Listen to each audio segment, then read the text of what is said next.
Meus irmãos, o mês de setembro, particularmente neste ano, vai ser um mês atípico, porque nós teremos a nossa conferência missionária. Atípico porque esse é o segundo ano que a conferência missionária acontece em setembro, como você já pode ver aqui nesse singelo banner que está aí, exposto para você se informar e não se esquecer. E por causa da conferência e por causa de um evento que eu participarei na próxima semana, eu estava preparando uma nova série de mensagens, mas decidi adiá-la para começar em outubro. Então, eu vou aproveitar esses 2 domingos, nos quais eu vou ter a oportunidade de compartilhar a palavra com os irmãos, hoje e o próximo domingo, dia 22, para falar de um tema que está aí na mídia, acerca do mês de setembro.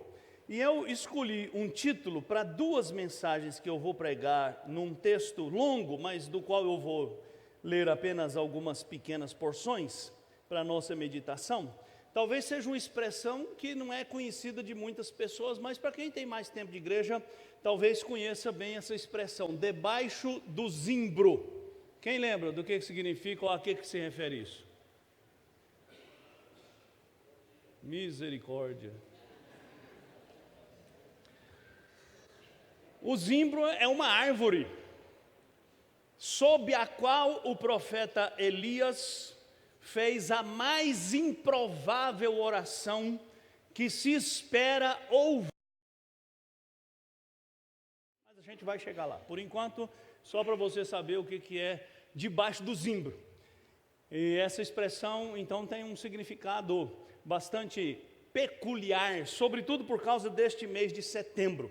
E eu começo perguntando se você já ouviu falar do efeito Wetter. Meu alemão está perfeito agora, né? Já ouviu falar disso? Talvez o pessoal que é da área de psicologia já tenha ouvido falar do efeito Wetter. Isso é uma expressão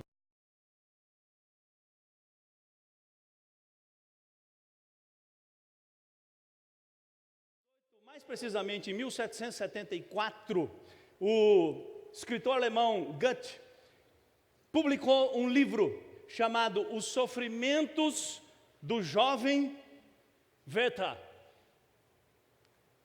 É um romance autobiográfico de Goethe, em que esse jovem escreve cartas para um amigo, falando de uma paixão muito avassaladora que ele estava enfrentando, e que estava causando uma angústia muito profunda na sua alma, porque o amor que ele nutria no coração até era correspondido, mas a mulher amada era comprometida com o seu melhor amigo. Essa é a história real de Goethe, mas no livro, no romance, ele mudou os nomes, né? Mas todo mundo sabia de quem ele estava falando. E nesse romance autobiográfico, nessas cartas, o jovem Werther começa a falar das angústias, das aflições, das lutas do seu coração, e por fim ele termina dando um tiro na cabeça. Registra a história que por causa, alguns duvidam, né, mas muitos dizem que por causa do romance de Goethe, houve uma onda de suicídios na Alemanha. Porque o século XVIII é aquele século da melancolia, né? Aquele século assim meio deprimente, e os jovens apaixonados, oprimidos pelas famílias, porque o casamento, você que casou por amor, você é um grande privilegiado, né? Porque esse negócio de casar por amor, isso é coisa do século XX.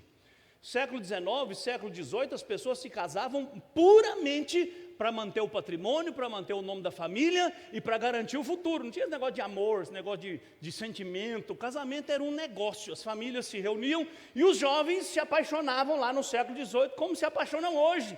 Mas não podiam se casar com as pessoas por quem se apaixonavam. E os jovens apaixonados daquela época que leram esse romance de Goethe, acharam a história linda e fizeram o quê? Começaram a se matar. E a história registra que houve mesmo um aumento do número de suicídios, porque aquele jovem sofredor achou que morrer era uma forma de pôr fim ao seu sofrimento. obviamente Goethe não se matou, né? Ele só contou a história. Esse efeito que esse romance, então, trouxe,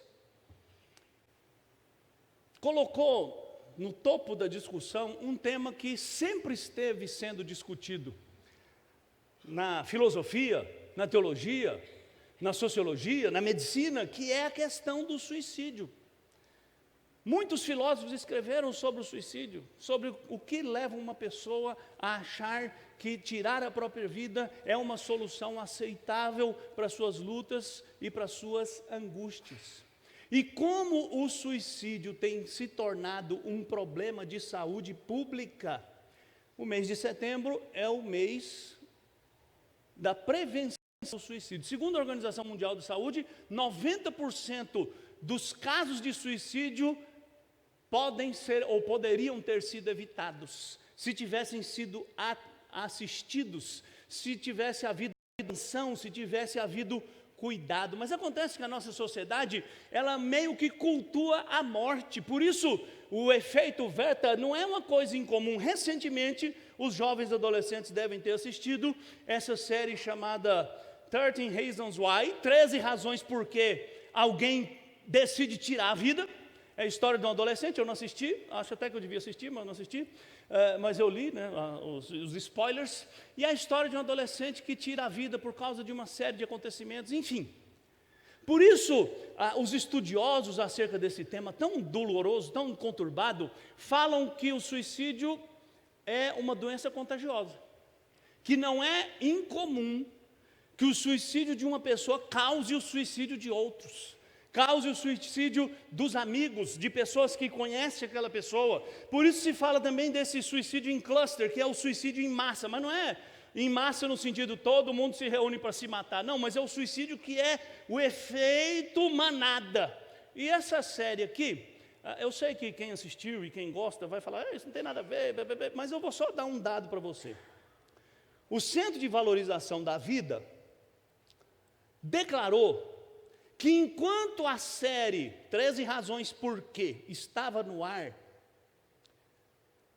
o número de e-mails endereçados ao CVV subiu 445%. De 55 e-mails que o CVV recebia por dia, passou a receber 300 e-mails por dia de pessoas pedindo ajuda, pedindo socorro, porque estavam pensando em tirar a própria vida. Segundo o CVV, o tráfego no site aumentou 170%. De 2.500 visitas por dia, o site do CVV passou a ter 6.770 visitas por dia. E os atendentes voluntários do CVV reportaram que grande parte dos contatos faziam referência a esta série. E diziam que por causa dessa série, o seu desejo, o seu instinto, o seu desejo de morrer tinha atingido um nível tão sério que a pessoa foi atrás de ajuda.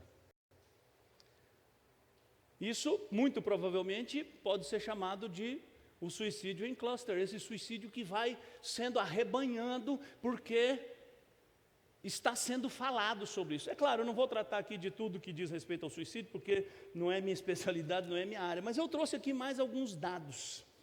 804 mil pessoas tiram a própria vida todo ano no mundo. Isso significa que esse sermão aqui, que vai durar mais ou menos 1 hora, enquanto eu pregar, 1 hora, 100 pessoas vão tirar a sua vida no mundo. A cada 40 segundos, uma pessoa se mata no mundo. No Brasil, a cada hora, ou a cada 2 horas, 3 pessoas se matam.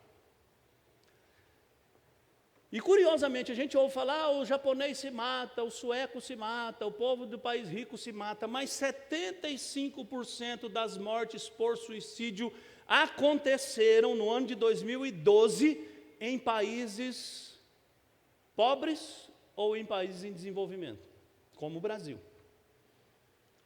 O suicídio é a segunda maior causa de morte entre as pessoas que têm de 15 a 29 anos.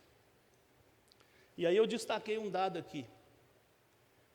O número atual de mortes por suicídio é maior do que o número de mortes por guerra ou por homicídio.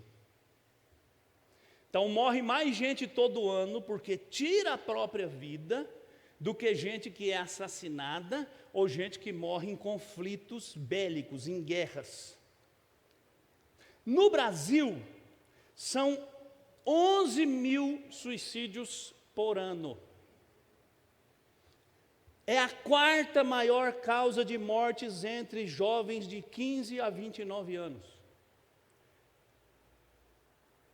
5 entre cada grupo de 30 pessoas já pensou em tirar a própria vida.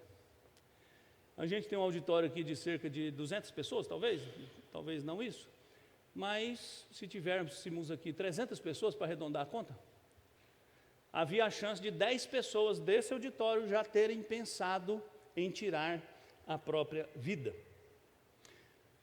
Teorizar sobre o suicídio, as suas causas e tudo que envolve o suicídio não é meu propósito aqui.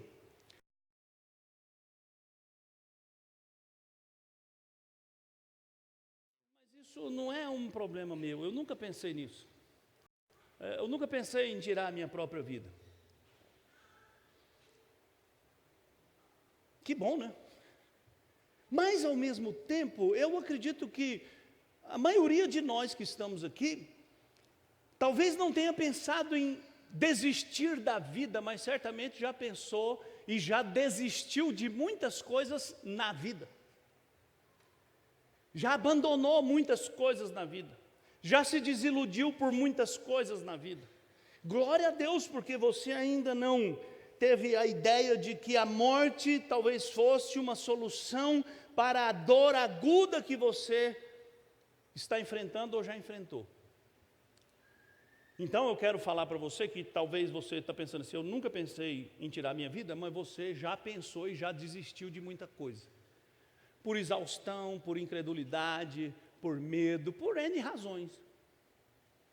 Mas eu também quero falar desse assunto porque nós, que pela graça de Deus, não porque somos melhores do que ninguém, mas pela graça de Deus, fomos alcançados por Jesus Cristo, recebemos vida e esperança, recebemos de Jesus também a tarefa de ser sal da terra e luz do mundo. Isso significa que nós, diante de números tão alarmantes, diante de um problema tão sério e que se agrava sobretudo entre os mais jovens, não podemos simplesmente continuar nos sentindo seguros, como se isso de fato não fosse nenhum problema para nós, porque aqui isso não acontece.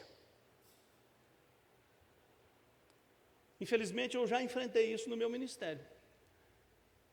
Uma jovem senhora com muitos problemas psiquiátricos, psicológicos, uma pessoa que nós assistimos durante muito tempo, um dia simplesmente amanheceu pendurada numa corda na sua casa. E aquilo foi uma experiência devastadora para nós, para a igreja, da qual ela não era membro, mas ela era uma frequentadora assídua.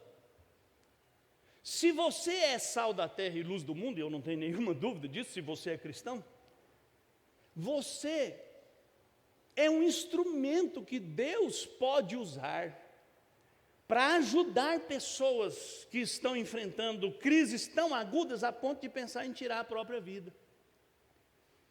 Você tem uma palavra de esperança. E segundo os especialistas, o melhor remédio para prevenir o suicídio é uma boa conversa, é ouvidos atentos, é um coração aberto, é um abraço apertado, é um espírito largo. E se alguém precisa ter essa atitude diante da dor alheia, é alguém que já foi curado das suas dores mais agudas, alguém que pela graça de Deus foi alcançado em Jesus Cristo, recebeu vida e esperança e consegue enxergar a vida como o apóstolo Paulo e como nós lemos, nós não desanimamos, porque ainda que o nosso corpo vá perecendo, o nosso espírito se renova. As nossas leves e momentâneas tribulações não são comparáveis com a eterna glória e pesada glória que Deus tem preparado para nós, e nós não estamos olhando para as coisas que os olhos veem fisicamente, mas para aquelas realidades espirituais que enchem o nosso coração de esperança. Então, eu quero refletir sobre o sofrimento que pode levar alguém a pensar em desistir da vida, ou desistir de alguma coisa da vida, desistir de um projeto de vida, desistir às vezes até da própria fé. E a minha esperança nessa mensagem e na próxima, porque as duas vão compor uma só mensagem, eu até pensei em fazer um sermão de 2 horas, mas eu achei que você não ia ficar muito feliz. Minha esperança é que você saia do grupo das pessoas que desanimam e desistem e passe a fazer parte daquele grupo que, como Paulo, não desanima e não desiste.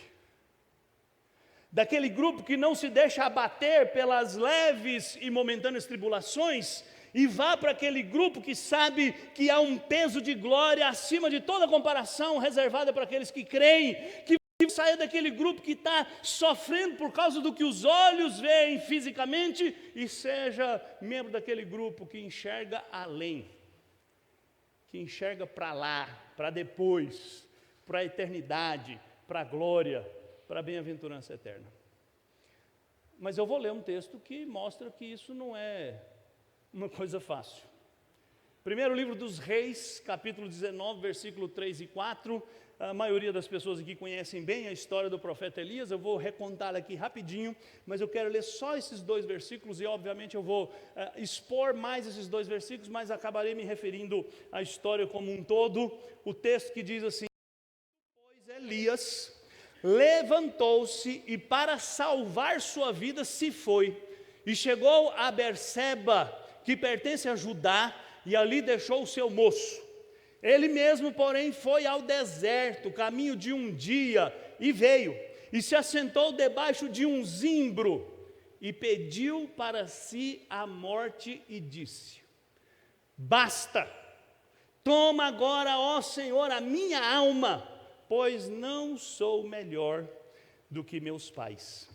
Eu quero dividir esse texto, então, em 2 mensagens. Na primeira, que é hoje, eu quero convidar você a pensar sobre as razões que oprimem a alma de alguém, a ponto dessa pessoa se sentir tão ferida, tão machucada, que faça essa oração que Elias fez. E daqui a pouco eu vou dizer para você, vou dizer por quê daqui a pouco. E eu espero que essa meditação ajude você a enxergar em si mesmo os perigos que precisam ser evitados, os vales da sua vida, aquelas depressões da sua vida que precisam ser aterrados, na esperança de que a graça cure você, a graça trate você, a graça levante você, o amor de Deus levante você, a bondade de Deus levante você. Um dos mitos sobre o suicídio, e eu já vou falar isso aqui para você, eu não vou falar dos mitos, mas eu vou falar deste só. Um dos mitos a respeito do suicídio é que não se pode falar do assunto, porque falar do assunto vai induzir a pessoa a incentivar ou potencializar o seu desejo de tirar a própria vida. Isso é um mito, isso não é verdade. Tanto é que o melhor tratamento preventivo ao suicídio é falar, conversar com a pessoa, dar a ela a oportunidade de falar. E Elias nos ensina isso aqui, né? 3.000 anos atrás ele já nos ensina que quando alguém chega a um estado de espírito tão agudo que deseja a morte, a melhor coisa que ele tem que fazer é falar. Fale disso, trate disso. A segunda mensagem que vai ficar para daqui 15 dias, se Deus permitir, eu vou falar sobre a graça de Deus que traz alento. A graça que vem ou que vai, não sei exatamente se vem ou se vai, ao encontro de quem está mergulhado na dor, e é poderoso o suficiente para levantar essa pessoa, para renovar a esperança, e para fazer com que alguém que um dia desejou a morte, no outro dia, seja a voz de Deus a anunciar juízo e também boas novas.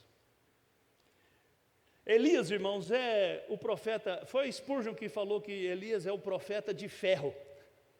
E eu acrescentei que Elias é o profeta de ferro e de fogo. É o maior profeta do Antigo Testamento. Tanto é o maior profeta do Antigo Testamento que ele se tornou o símbolo ou o paradigma, o modelo do profeta que iria preparar o caminho do Messias. Por isso os israelitas pensavam, antes que o Messias venha, virá Elias, ou seja, um profeta tão poderoso quanto aquele. E quando perguntaram para Jesus durante o seu ministério, mas as profecias não dizem que antes do Messias virá Elias? E Jesus respondeu, Elias já veio, era João Batista, mas vocês mataram o profeta. Elias era essa figura emblemática. Quando você lê a história de Elias, que nem é muito longa na Escritura Sagrada, ela é chocante, ela é cheia de poder, cheia de fúria, cheia de ousadia, cheia de coragem. A gente conhece bem, a maioria dos crentes conhece. Se você não conhece, eu vou contar para você. O maior embate que Elias teve foi no capítulo 18 do texto de 1 Reis, o capítulo anterior ao que nós lemos aqui, que foi o acontecimento que desencadeou essa prostração de Elias, a ponto dele desejar e pedir a morte. Só para você se situar historicamente, Elias era um profeta que sempre denunciava o pecado e convocava o povo a uma novidade de vida, a comunhão com Deus, a santidade, a arrepender-se dos seus pecados. E o maior pecado de Israel naquela época era a idolatria. E um dia Elias simplesmente não aguentou mais e convocou os profetas de Baal para uma disputa, para definir quem é Deus mesmo. Será que o Deus é Baal, o Deus dos cananeus, ou o Deus verdadeiro é Yahvé, ou Javé, o Deus dos israelitas? Então, Jezabel, que era a esposa do rei Acabe, a sumo sacerdotisa de Baal, chamou os seus 450 profetas e foram até o Monte Carmelo, no noroeste de Israel. E lá no Monte Carmelo eles se reuniram para esse conclave, para essa disputa. De um lado Elias sozinho, do outro lado 450 profetas. E Elias fez um desafio, nós vamos aqui fazer um sacrifício, cada um vai fazer um sacrifício por seu Deus. E o Deus que mandar fogo do céu é o Deus verdadeiro. E nós vamos hoje acabar com essa conversa aqui para saber quem é Deus e quem não é Deus. E assim aconteceu. Os profetas de Baal clamaram o dia inteiro. Você sabe a história, depois você lê o capítulo 18 de 1 Reis, aí você vai saber melhor do que eu estou contando. Mas enfim, depois de um dia inteiro de clamor, nada aconteceu quando os profetas de Baal oravam. Mas Elias então, como lhe era peculiar, Elias era um sujeito espirituoso, né, um sujeito assim excêntrico. Quando chegou a hora dele orar, ele falou, não vou só orar não. Busca água lá e molha o animal que está no altar. Não busca só água não, cava uma vala ao redor do altar, e vamos encher essa vala de água. E encheram a vala de água, e molharam, encharcaram o altar, e no fim daquilo tudo Elias disse, Senhor, prova agora que o Senhor é Deus. Não foi uma oração pentecostal, nem oração, né, assim longa, nem foi uma oração gritando, nem foi aquela oração o dia inteiro. Elias, na verdade, queria mostrar que não adianta gritar com Deus, não adianta berrar, não adianta descabelar, como os profetas de Baal faziam, porque Deus é Deus, Deus é o Todo-Poderoso. Com Deus você pode falar baixinho e falar, Senhor, me ajuda aqui. Sabe, Deus não está surdo para você precisar ficar gritando no ouvido dele para ele te ouvir. Aliás, Deus é tão bom e tão poderoso que às vezes você não precisa nem falar, né? Basta você pensar, porque Ele lê nossos pensamentos. Isso é outro assunto. Caiu o fogo do céu. Quando caiu o fogo do céu, os profetas de Baal fugiram. Elias juntou os seus discípulos, os seminaristas, e foi atrás dos profetas de Baal e matou os 450 profetas. Matou mesmo, tem isso na Bíblia, viu? Quando Jezabel, a rainha, ficou sabendo disso lá na capital de Israel, na Samaria, ela jurou que mataria Elias. Elias ficou com medo, aí chegamos no texto que a gente leu. Elias, com medo, pegou o seu moço, um dos seminaristas, que servia só para carregar a mala dele, e fugiu. Fugiu para Berseba. Agora é uma aulinha de geografia. Quem fez geografia bíblica aí sabe. Do Carmelo até Berseba, 170 quilômetros. A pé. Deve ter demorado aí 6 dias. Chegou em Berseba, no sul, no deserto da Judeia. Elias falou para o seu moço: você fica aí que eu vou mais para frente ainda. E Elias foi mais 30 quilômetros, jornada de um dia, e se assentou debaixo do zimbro. Elias, irmãos, era um gigante da fé. Por isso eu disse que eu louvo a Deus por ele ter feito essa oração. Porque Elias era um guerreiro pela causa da fé e da fidelidade. Elias desfrutava de uma profunda intimidade com Deus. Elias experimentou o poder de Deus como poucos homens sobre a terra experimentaram o poder de Deus. Elias falava com a ousadia de quem se via como a própria boca de Deus. Elias lutou bravamente pela integridade espiritual do seu povo. Elias, se tem alguém que pode ser chamado de herói na Bíblia, Elias era um desses heróis corajosos, que não se intimidaram, que não se amedrontaram, que enfrentaram a idolatria, o pecado, a rebeldia, a dureza de coração. Mas Elias era um homem. E por isso o gigante da fé foi abatido. E lá debaixo do zimbro, aqui é mais para frente, aqui é quando eu vou pregar na outra semana.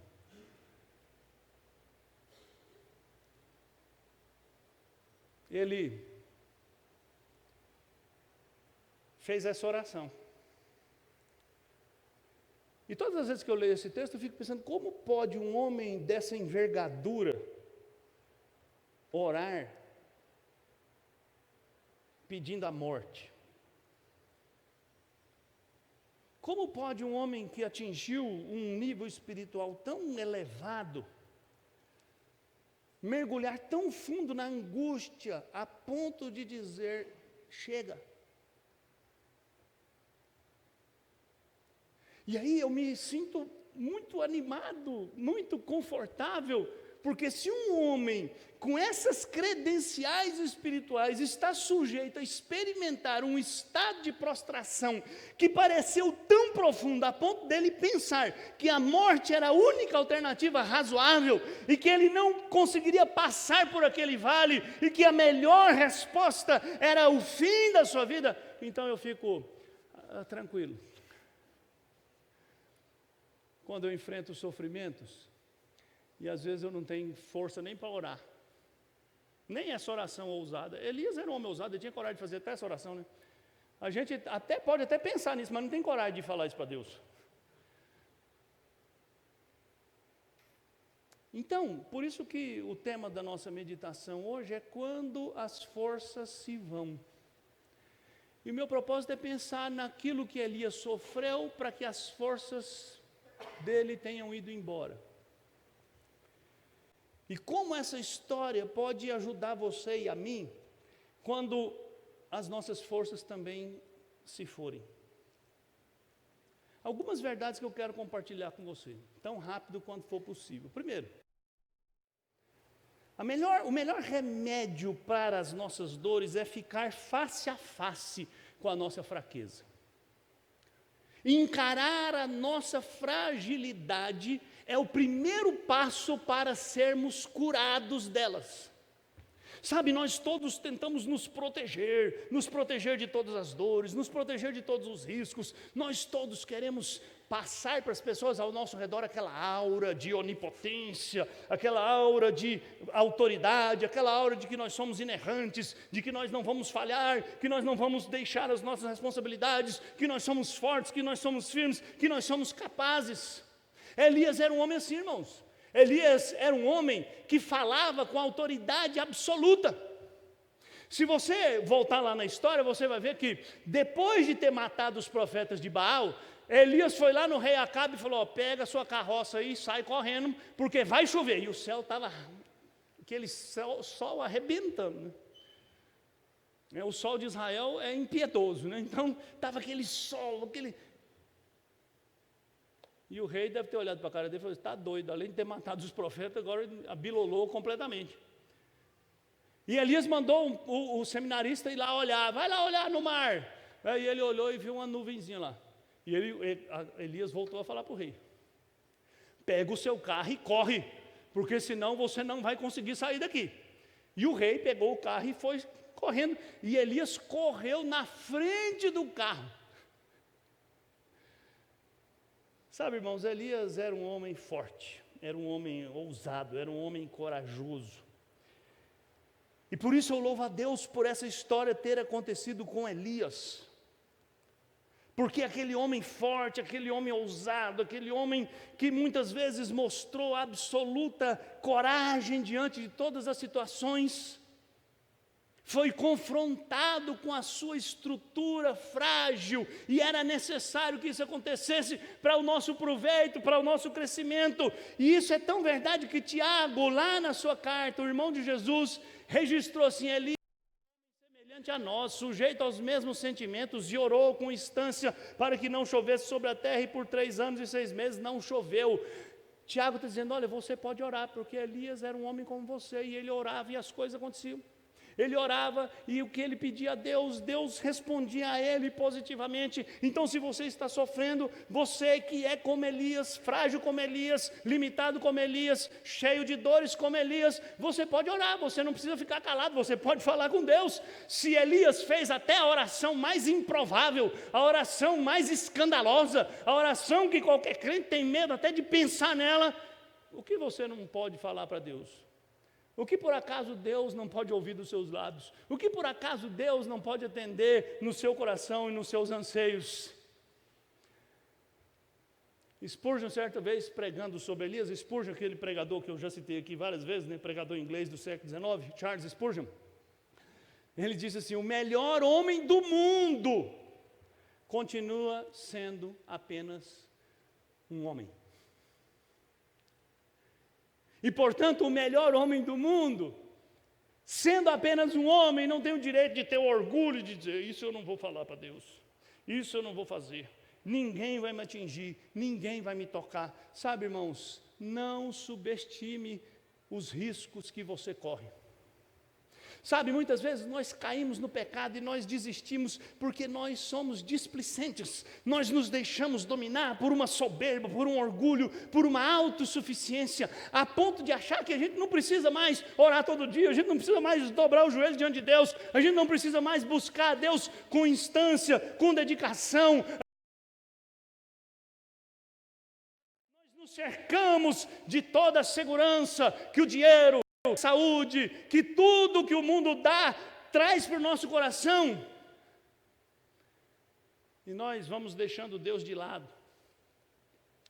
Sabe, eu louvo a Deus por Elias ter feito essa oração, porque Elias mostrou a fraqueza naquilo que ele era mais forte.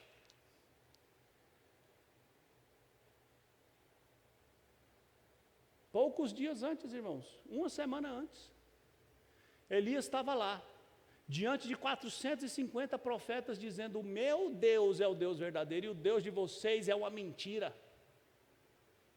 O meu Deus vai mandar fogo do céu, e o fogo do céu que meu Deus vai mandar, não vai consumir só a oferta, como de fato aconteceu. O fogo que desceu do céu consumiu a oferta, consumiu o altar, consumiu a vala de água, lambeu o chão, como se fosse um meteoro que caiu ali, consumiu tudo.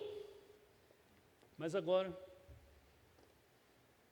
Elias está sentado debaixo do zimbro, desolado, derrotado, vencido, cansado, exausto. E ele diz: chega.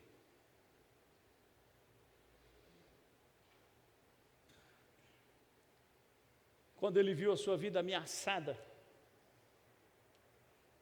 ele sentiu seu coração estremecer.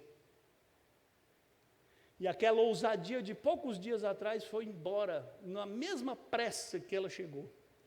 Não é assim que muitas vezes acontece com a gente? Sabe, a gente vem na igreja e canta e louva, aleluia, e tal, e fala com todo louvor, com toda força e tal. E na segunda-feira você vai no médico, o médico pega o resultado do seu exame.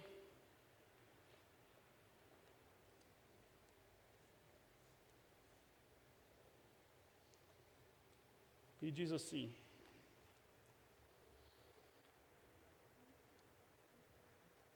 você está com câncer.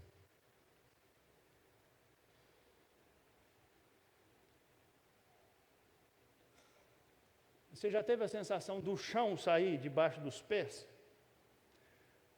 Você já sonhou que está caindo? Acho que não existe sonho pior do que sonhar que está caindo.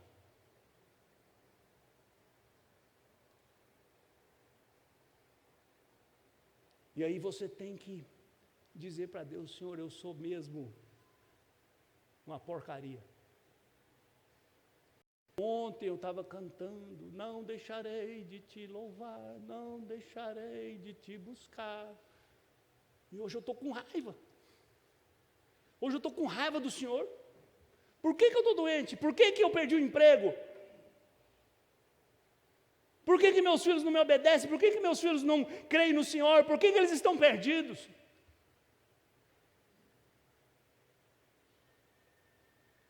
Sabe, irmãos, não subestime os riscos que a sua fé corre. Não superestime a sua força. A história de Elias, para mim, é um grito de Deus no meu ouvido. Não pense que você é tão bom quanto você imagina.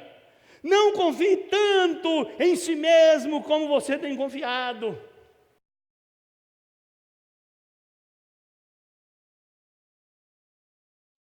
Sempre aquela pessoa ousada que faz e acontece. Vai ter dias difíceis, vai ter dias de trevas. Por isso, o Salmo 23, talvez inconscientemente, não sei se consciente ou inconscientemente, é um salmo querido de tantas pessoas, mas o pessoal gosta do Salmo 23 por causa do versículo 1. O Senhor é meu pastor e nada me faltará. O povo adora isso, né?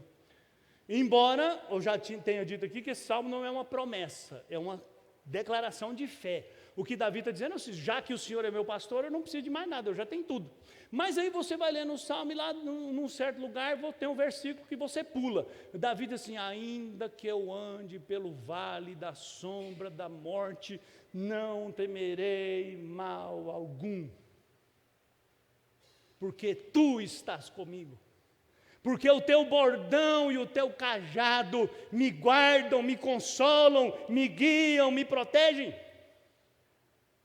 Davi não diz: porque o Senhor é meu pastor, eu vou andar nas colinas verdejantes, eu vou andar nas alturas que só as cabras montesinas alcançam, eu vou andar como aqueles animais que sobrevoam todas as dificuldades e pairam lá no céu, sem enfrentar nenhuma adversidade. Não, eu vou passar pelo vale da sombra da morte, e quando eu estiver lá no vale da sombra da morte, eu vou continuar seguro e firme, e eu vou continuar confiando, não porque eu estou fora do vale, não porque Deus me livrou do vale, mas porque Ele está comigo no vale. Porque Ele não me abandonou. Não deixe o seu coração te enganar, irmão, achando que você é o crente intocável.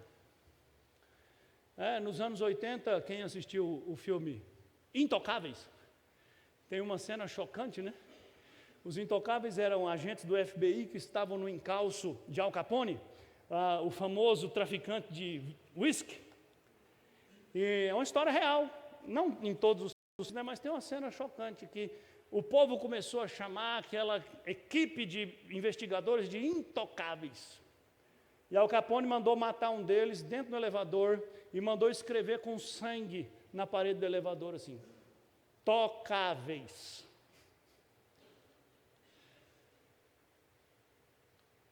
Nós somos tocáveis pela dor, pela angústia, porque nós vivemos num mundo caído, num mundo cheio de ódio, de violência, de doença, de morte, de indiferença, de frieza. Nós somos criaturas frágeis. Segunda verdade que ameaça o coração de qualquer um é a passionalidade. Todos nós, irmãos, somos afetados por inúmeras emoções que envolvem a nossa vida. Quem nunca sentiu que a sua vida parece uma montanha-russa? Num dia você está lá em cima, e eu não ando de montanha-russa, tá? Eu só sei por experiência, por testemunhos, né? Eu gosto de viver, né? Então, quando você sobe a montanha-russa, né, o pessoal conta, vai subindo assim, quando chega lá em cima, ao invés de contemplar a vista, a montanha-russa te joga no buraco. Às vezes a vida é assim, não é? Ela alterna aqueles momentos de glória com aqueles momentos de angústia, ela alterna alegrias indizíveis com tristezas inenarráveis, ela alterna o gozo com a aflição, ela alterna o riso com a lágrima, e o profeta de ferro, o profeta de fogo, que 7 dias antes está diante de 400 homens, tripudiando deles, fazendo chacota com a fé deles, falando que o Deus deles era uma fraude, agora está diante do Deus verdadeiro, dizendo: eu quero morrer, chega, não aguento mais. Sabe, irmãos, essa passionalidade, passional é aquela pessoa movida por emoções, que vai como essa montanha-russa de emoção em emoção, e alterna essas emoções, e é dominada pelas paixões, dominada pelas emoções. Essas pessoas têm uma tendência de sofrer muito, porque uma vida dominada pela paixão é uma vida instável. E ao invés de sermos dominados pela paixão, nós precisamos buscar a serenidade. A serenidade da comunhão com Deus, a serenidade da presença de Deus. Sabe, não dá para você se alimentar e alimentar a sua fé só de coisas extraordinárias. A nossa vida é feita do ordinário, daquilo que é comum, do dia a dia. Você não sobrevive porque você come um banquete todo dia, você sobrevive porque você come arroz com ovo, você come um virado paulista, né? Você come um bifinho de frango grelhado, de vez em quando você come uma picanha, de vez em quando você come um filé mignon, de vez em quando você vai numa festa, mas é o pão com manteiga do dia a dia que mantém você de pé. E nós precisamos entender isso. É a serenidade da comunhão com Deus, é aquela oração diária, que não é cheia de som e fúria, não é cheia de milagres e estrelas, e cheia de espetáculos, não, é aquela oração: Senhor, hoje eu preciso do Senhor. Eu preciso do pão na minha mesa. Eu preciso da saúde, eu preciso da força, eu preciso da coragem, eu preciso do vigor, eu preciso do ânimo. E quando você cultiva essa comunhão diária com Deus, e você se alimenta de Deus, e você não se deixa dominar por essa passionalidade ameaçadora, cheia de som e fúria, você enfrenta a vida com serenidade, como o salmista, lá no Salmo 46. Deus é o nosso refúgio e fortaleza, socorro bem presente nas tribulações. Portanto, não temeremos, ainda que a terra se transtorne e os montes se abalem no seio dos mares. Sabe, eu fico lembrando daquela história que eu contei aqui, a conversão de John Wesley. Lembra, lá no século XVIII também, John Wesley estava no navio chamado Savannah, indo da Inglaterra para os Estados Unidos, e o navio foi varrido por uma tempestade, e John Wesley conta no seu diário que ele estava apavorado, ele tinha medo de morrer, ele nunca imaginou que tinha tanto medo de morrer, e ele ficou tremendo lá no navio, desesperado, até que ele ouviu um povo cantando um hino lá, cantando um hino, e ele foi lá ver quem é que estava cantando aquele hino, e ele encontrou um grupo de irmãos alemães, morávios, que estavam cantando, e ele conta no seu diário: eu perguntei, vocês não estão com medo? E eles disseram: medo de quê?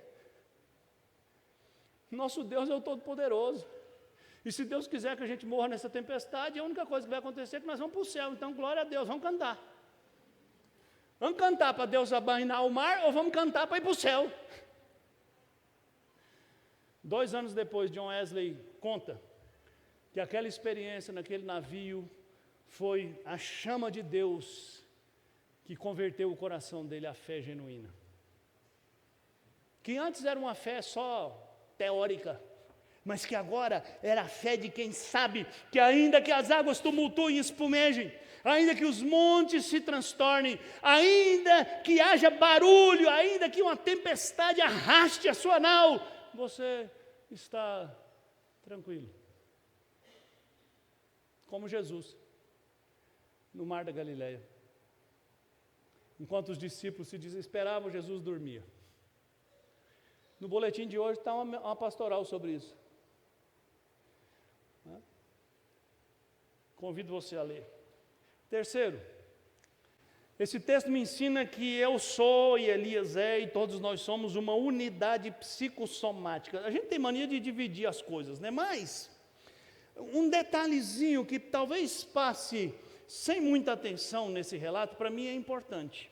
Uma das causas do esgotamento espiritual de Elias foi o seu esgotamento físico. Se você lê a vida de Elias, você fica cansado só de ler. Os embates que esse homem teve, as discussões que ele teve, os perigos que ele enfrentou, as inimizades que ele enfrentou, os inimigos que ele angariou. Ele estava exausto fisicamente. Lembra? 3 anos e meio antes, ele foi lá no rei Acabe e diz: Deus vai mandar uma seca sobre Israel. E Deus mandou ele morar numa caverna e se alimentar do que os corvos traziam e beber água da fonte de um riacho que nascia ali. E ele ficou ali, não sei quanto tempo, ficou comendo pão que corvo trazia. Gente, eu já falei isso aqui, já preguei sobre isso aqui, né? Corvo é um animal de rapina. É um animal da família do urubu, que come carniça. Então, não é, o passarinho está trazendo uma comidinha para mim. O beija-flor. Por que Deus não mandou, gente, uma pomba trazer comida? Por que Deus não mandou, uma codorniz frita, assim, na chapa? Deus mandou um animal que come carniça, trazer comida no bico para o profeta, e o profeta tinha que comer agradecido. Quando a fonte secou, Deus disse: agora você vai para a cidade de Sarepta, que significa caldeira, e você vai ser sustentado por uma viúva. E eu fico pensando que ele falou: Deus está de brincadeira comigo, né? Vai me tirar do bico do corvo e vai me pôr na casa da viúva. E quando Elias chegou em Sarepta, a viúva disse: você foi mandado para o lugar errado. Aqui só tem um punhadinho de farinha, eu vou fazer um pão, vou comer e vou morrer. E Elias disse: não, a senhora vai fazer o pão para mim. Depois a senhora morre. Né? Deus mandou a senhora fazer um pão para mim, então a senhora vai fazer um pão para mim. E a mulher foi lá, pegou a farinha e botou o pão. Sabe, e Elias saiu do bico do corvo e passou a comer pão. Mas não é esse pão francês, é pão de Israel. É farinha, água e azeite só, assado na pedra. Sabe aquela bolachona seca assim, que você tem que tomar 3 litros d'água para comer um pedaço? 3 anos e meio, e depois de 3 anos e meio enfrenta os profetas de Baal, depois de 3 anos e meio sai correndo na frente do carro do rei, depois de 3 anos e meio a rainha diz que vai matá-lo, depois de 170 quilômetros de caminhada, depois de mais 30 quilômetros de caminhada, exausto, exaurido, cansado, moído, esmagado. Não despreze, meu querido, seus...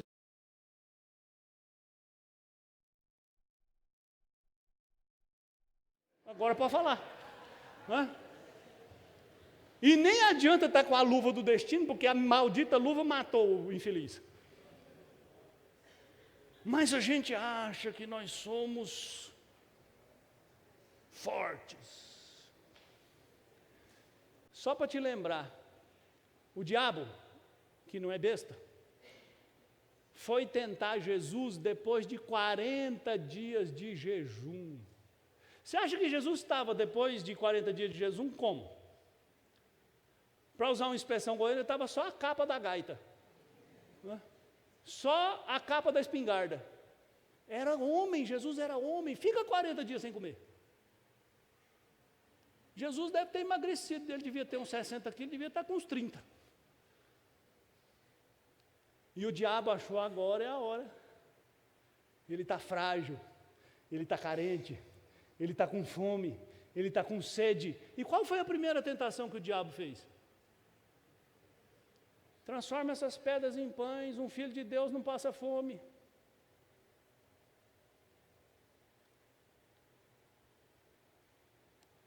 Sabe, irmãos, você se exaure, morre de trabalhar, para ganhar dinheiro, para dar o melhor para a sua família. O que adianta isso?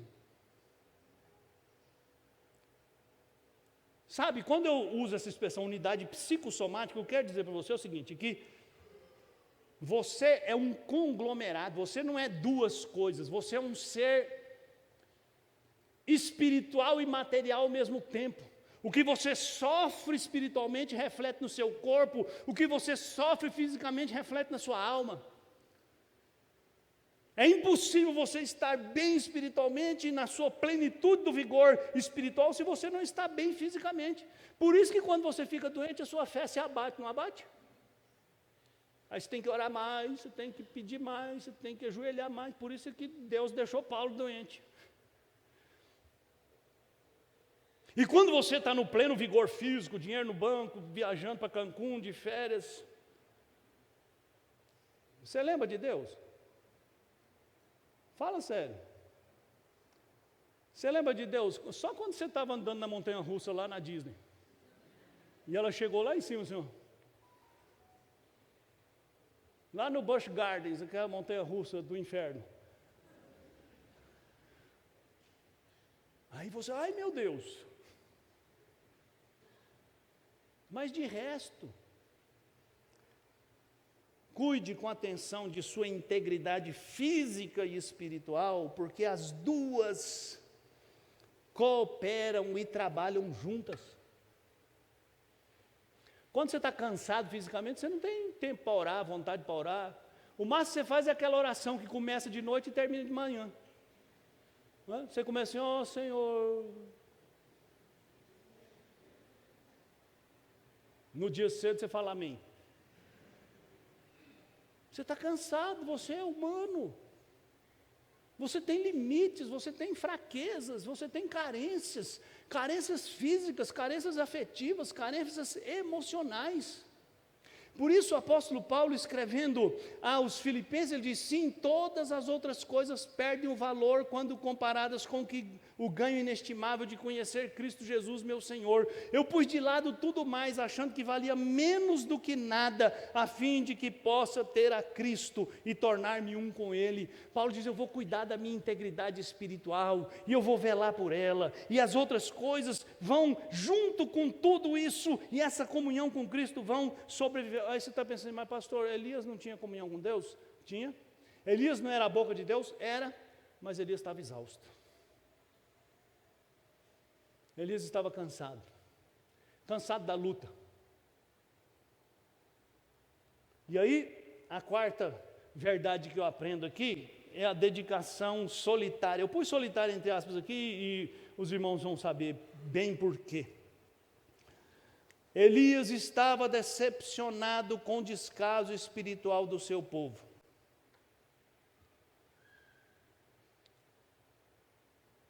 Lá no capítulo 18, ele já tinha dito para o povo, olha, vocês precisam decidir quem é Deus, quem é o seu Deus.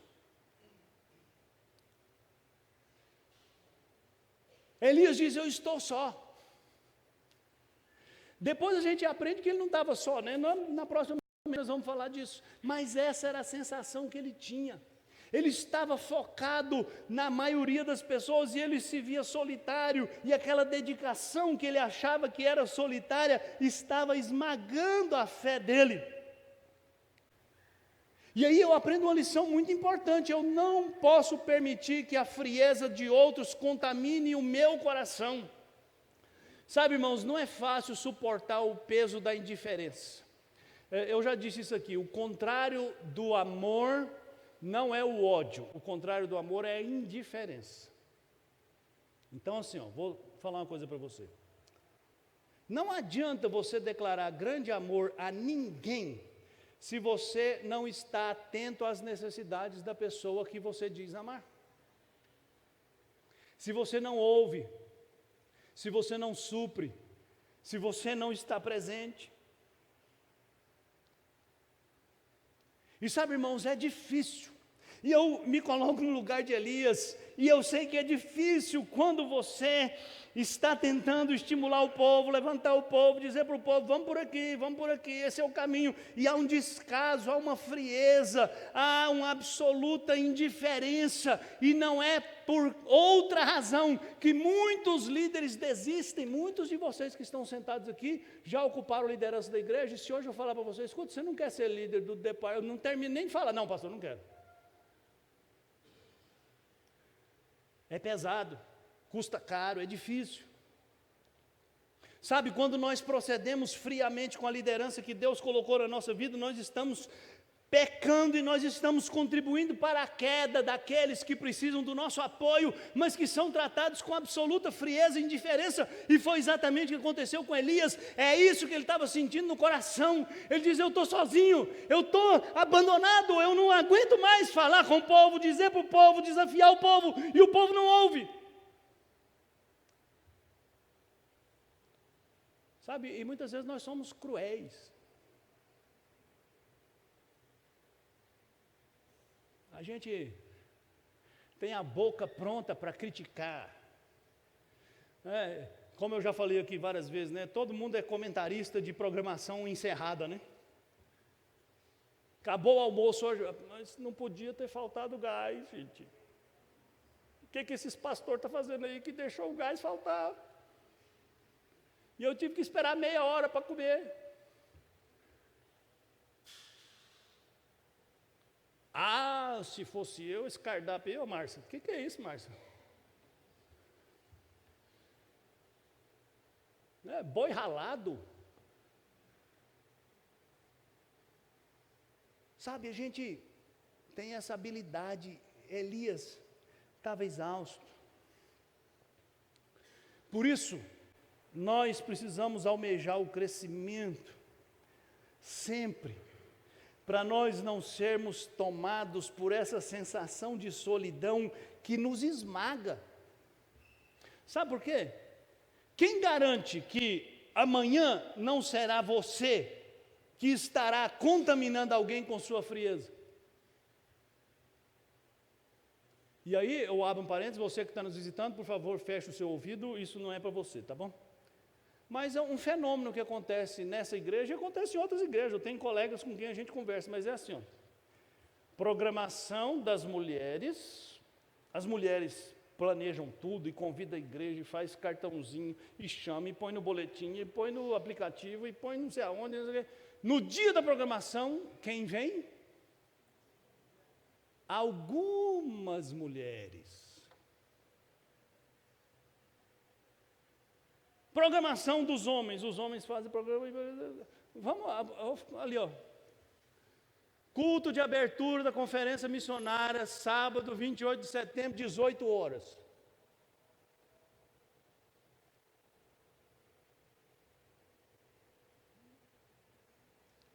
Quem vem? Quem se compromete? Quem sabe quanto esforço, quanto zelo, quanta dedicação, quanto empenho, quanto trabalho se requer para fazer uma programação dessa? Você... esse negócio aí não está com nada, não.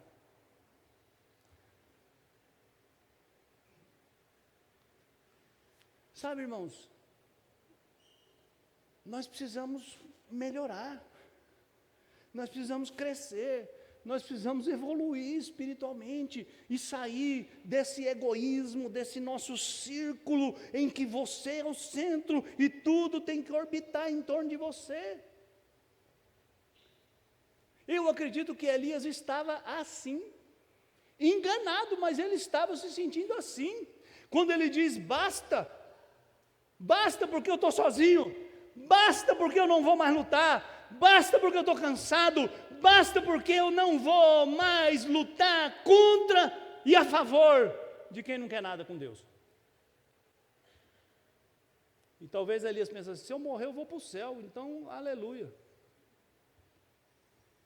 Por isso Paulo é o exemplo sempre, nele diz, irmãos, quanto a mim, não julgo havê-lo alcançado, o prêmio da salvação, mas uma coisa eu faço, esqueço as coisas que ficaram para trás, e avanço para as que diante de mim estão, prossigo para o alvo, para o prêmio da soberana vocação de Deus em Cristo Jesus. Eu vou em frente. Por fim, para terminar, você já está cansado. Elias estava desesperado. E eu estou usando a palavra desesperado aqui no seu sentido mais estrito. Desesperado é aquela pessoa que perdeu a esperança.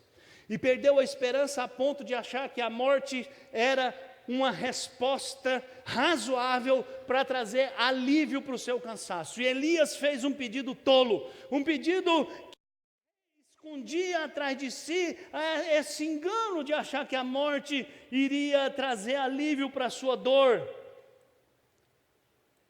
Sabe, irmãos, mas Elias não é o único que chega a um estado da vida que acha que a morte é a melhor solução.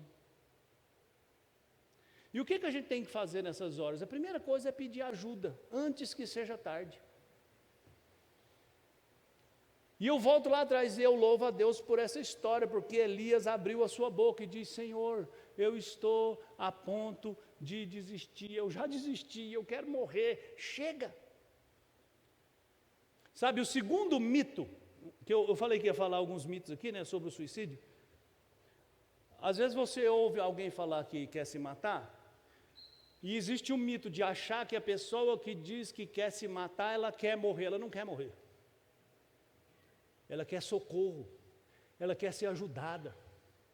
Quando ela diz, eu vou tirar minha vida, ela não quer morrer, ela quer se livrar daquela dor, e ela acha que a morte é o caminho de se livrar da dor. E a gente muitas vezes abandona aquela pessoa, dizendo, não, você quer se matar, então se mata logo. Às vezes a gente até faz piada, né? Ah, tentou se matar com a faca cortando o pescoço, por que não pulou na linha do trem? Sabe, irmãos, é uma crueldade tão terrível.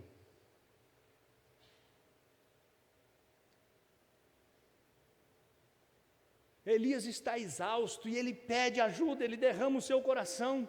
Olhe para o futuro com esperança.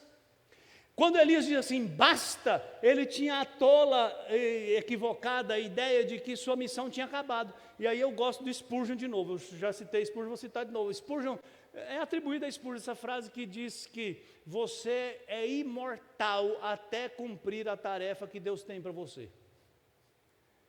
E Elias estava errado, Elias está dizendo, olha, eu já chego, eu já fiz o que eu tinha que fazer, eu já dei a minha parte. Tem muito crente que pendura a chuteira e diz, eu já fiz a minha parte, eu já passei o bastão, agora o problema não é comigo, agora o problema é seu, é nova geração, é nova gente, é novo tempo. E aí, chega, você precisa aprender a olhar o futuro com esperança, para você não ser dominado pelo desespero. E se você estiver aqui daqui 15 dias, quando eu pregar no restante do texto, Deus disse que Elias ainda tinha muita coisa para fazer, e nesse capítulo mesmo Deus dá uma lista de tarefas para Elias, que ele vai cumprir antes da sua morte. Então sua vida, querido, só termina quando acaba. E ela só acaba quando Deus diz que ela acabou. Então você precisa olhar para o futuro e dizer, se eu estou vivo aqui é porque Deus ainda tem uma tarefa para mim, Deus ainda tem uma missão para mim, Deus ainda tem algo a fazer através de mim, ou por mim, ou em mim. Não diminua o seu real valor. Elias diz assim, basta, porque eu não sou melhor do que meus pais. Não é verdade, gente. Sabe, quando a pessoa está desesperada, ela fala sem pensar. Por isso que Tiago diz, olha, seja pronto para ouvir e tardio para falar. Não é isso? Não é isso que a Bíblia diz? E Elias está dizendo, não sou melhor do que meus pais. É claro que ele era melhor do que os pais dele. Ele era o profeta de ferro. Ele era o profeta de fogo. Ele era a boca de Deus. Ele era Elias. Ele era o mais poderoso e o ousado e usado profeta de Deus. Mas quando as dores esmagam alguém, essa pessoa se esconde atrás de uma autocomiseração e diz, eu não sou nada, eu não sou ninguém, eu não tenho valor. E eu não estou falando aqui, irmãos, de autoestima. Eu estou falando de você reconhecer a importância que você tem, não porque você é melhor do que ninguém, mas porque Deus deu importância para você, porque Deus enviou o Filho dele para dar a vida por você, porque Deus alcançou você e colocou você como seu filho. Então não se deixe dominar pela autocomiseração, por esse orgulho, né? Eu sempre costumo dizer que a autocomiseração é o orgulho disfarçado de mendigo. Porque quando a pessoa diz uma frase de autocomiseração, ela quer que logo alguém bata no ombro dela e fala, não, o que é isso? Você é importante.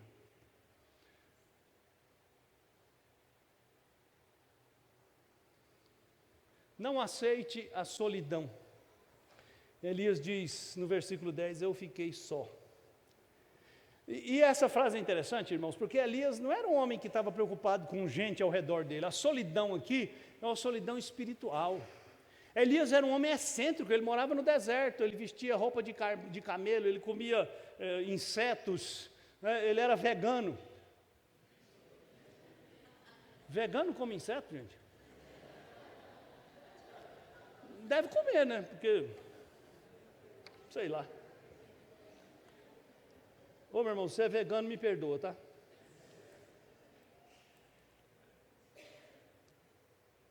Elias não está reclamando de solidão física. Elias está reclamando de solidão da alma, de solidão espiritual.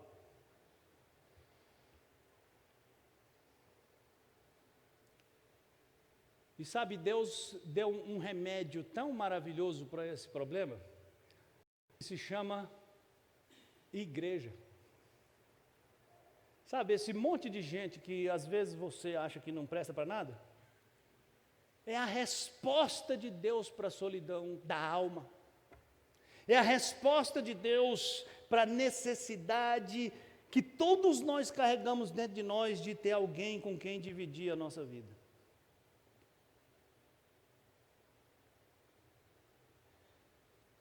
Essa é a resposta de Deus. Concluindo, para você pensar na cama hoje. Primeiro, não subestime o potencial destrutivo das dores que a vida impõe a você em virtude do pecado. Pecado é tudo que te afasta de Deus, e o que o pecado faz com você é destruir você.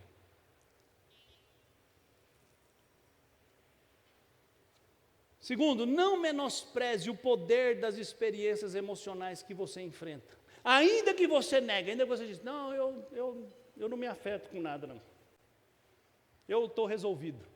O tempo dirá. E infelizmente o tempo dirá que você está errado. Porque você não é blindado. Você é um ser onde as emoções afetam você consciente ou inconscientemente. Não descuide de sua saúde física, porque você não é de ferro. Mesmo que você fosse o melhor homem do mundo, você continuaria sendo só um homem. E Deus usou essa história, essa experiência de Elias, para ensinar os seus filhos que todos eles precisam cuidar da sua saúde, da sua integridade espiritual, física e emocional. Não feche os olhos para as pessoas que estão ao seu redor. Há pessoas ao seu redor que vão ajudar você, e há pessoas ao seu redor que você vai ajudar, mas se você é dominado pelo egoísmo, pela indiferença, pela frieza, você não só vai ser privado das bênçãos que Deus tem para dar, como você vai sonegar as bênçãos que Deus dará através de você. Por fim, não deixe a desesperança se instalar no seu coração. Faltou o coração aqui. Como é que eu não deixo? Eu alimento meu coração com a palavra de Deus, com a comunhão com Deus, com a oração, com a leitura da Bíblia, com a conversa com os meus irmãos, repartindo os meus fardos, dividindo as minhas dores, orando junto, rindo junto, cantando junto, comendo juntos, vivendo intensamente a fé, a vida. É assim que você vai não apenas vencer aquelas dores que podem levar alguém até o desespero de achar que a morte é uma solução, como você vai ter o coração aberto para ajudar quem está sofrendo assim. Que Deus tenha misericórdia de nós. Vamos orar. Ó Deus Todo-Poderoso e Santo, eu te agradeço porque a sua palavra é a verdade e porque ela nos exorta, ela nos conforta, ela nos desafia. E eu te peço, ó Deus, que essa palavra cale fundo no nosso coração mesmo e nos transforme, e nos alimente, e nos fortaleça, e nos faça homens e mulheres que cumprem a missão de ser sal da terra e luz do mundo, de tal maneira que o nome do Senhor é exaltado e vidas são salvas, são libertas da angústia, do desespero, da tristeza, do desânimo e se tornam vidas poderosas na sua mão. Faz assim conosco, eu te peço, em nome de Jesus.